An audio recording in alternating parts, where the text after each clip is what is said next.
Cancer ପରି ବଡ଼ ବଡ଼ ରୋଗକୁ ମୂଳରୁ ହିଁ ମାରିଦିଏ ହଳଦୀ ଗୁଣ୍ଡ। ଯେଉଁଠି କୋଟି କୋଟି ଟଙ୍କାର ମେଡିସିନ କାମ କରେନି ସେଇଠି ସାହା ହୁଏ ହଳଦୀ ପାଣି।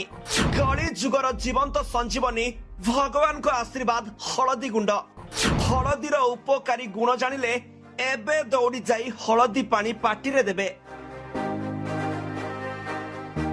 ହଁ ଦର୍ଶକ ବନ୍ଧୁ, ହଳଦୀର ଅନେକ ଉପକାରୀ ଗୁଣ ଥିବା ଆପଣ ମାନେ ଆଗରୁ ବି ଶୁଣିଥିବେ। ହଳଦୀ ଖାଇଲେ ସ୍ୱାସ୍ଥ୍ୟ ସବୁବେଳେ ଭଲ ଆଉ ସୁନ୍ଦର ରହିଥାଏ। ତେବେ ଆଜି ଆପଣଙ୍କୁ ହଳଦୀର ଏମିତି କିଛି ଚମତ୍କାରୀ ଗୁଣ ବିଷୟରେ କହିବୁ ଯାହା ଶୁଣିବା ପରେ ଆଜିଠାରୁ ହିଁ ହଳଦୀ ଖାଇବା ଆରମ୍ଭ କରିଦେବେ। ଯେଉଁଠି ବଡ଼ ବଡ଼ ମେଡିକାଲ ଫେଲ ମାରିଯାଆନ୍ତି ଆଉ କୋଟି କୋଟି ଟଙ୍କାର ମେଡିସିନ କାମ କରେନି ସେଠି ସାହା ହୁଏ ହଳଦୀ ପାଣି। ସବୁଠାରୁ ବଡ଼ କଥା ହେଲା କ୍ୟାନ୍ସରରୁ ରକ୍ଷା କରେ ହଳଦୀ। ହଳଦୀ ମଧ୍ୟରେ ରୋଗ ପ୍ରତିରୋଧକ ଶକ୍ତି ରହିଥାଏ। ହଳଦୀରେ ଥିବା ଆଣ୍ଟି ଅକ୍ସିଡାଣ୍ଟର ଗୁଣ ଯୋଗୁଁ ଏହା କ୍ୟାନ୍ସରର କୋଷକୁ ସୃଷ୍ଟି ହେବାକୁ ଦେଇନଥାଏ।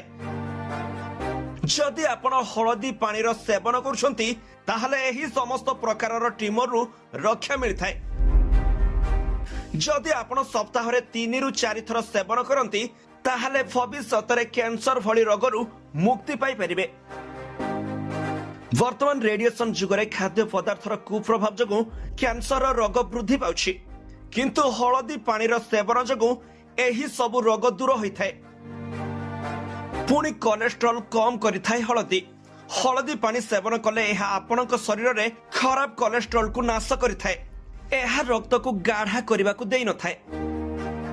ହଳଦୀର ସେବନ କଲେ ବ୍ଲଡ ପାଇପ୍ରେ ରକ୍ତ ଜମାଟ ବାନ୍ଧି ନଥାଏ, ତେଣୁ ଏହା ହୃଦ ରୋଗୀମାନଙ୍କ ପାଇଁ ମଧ୍ୟ ଉପକାରୀ ଅଟେ।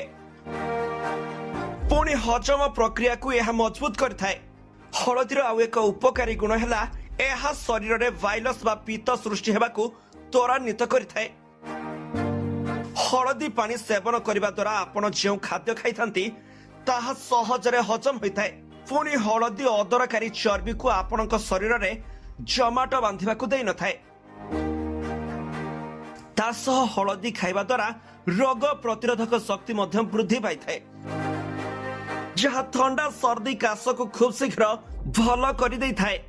ଅର୍ଥାତ୍ ହଳଦୀ ପାଣିର ସେବନ କରିବା ଦ୍ୱାରା କୌଣସି ପ୍ରକାରର ଭାଇରସ ଗ୍ରାସ କରିପାରେ ନାହିଁ। ପୁଣି ହଳଦୀରେ କ୍ଷତ ଭରିବାର ଗୁଣ ରହିଛି।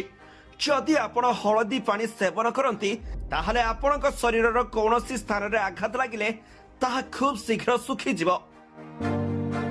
ତେଣୁ ଆଜିଠାରୁ ହିଁ ହଳଦୀ ଖାଇବା ଆରମ୍ଭ କରନ୍ତୁ ଆଉ ନିଜକୁ ସବୁବେଳେ ସୁସ୍ଥ ରଖନ୍ତୁ। Bureau report G7 Odia.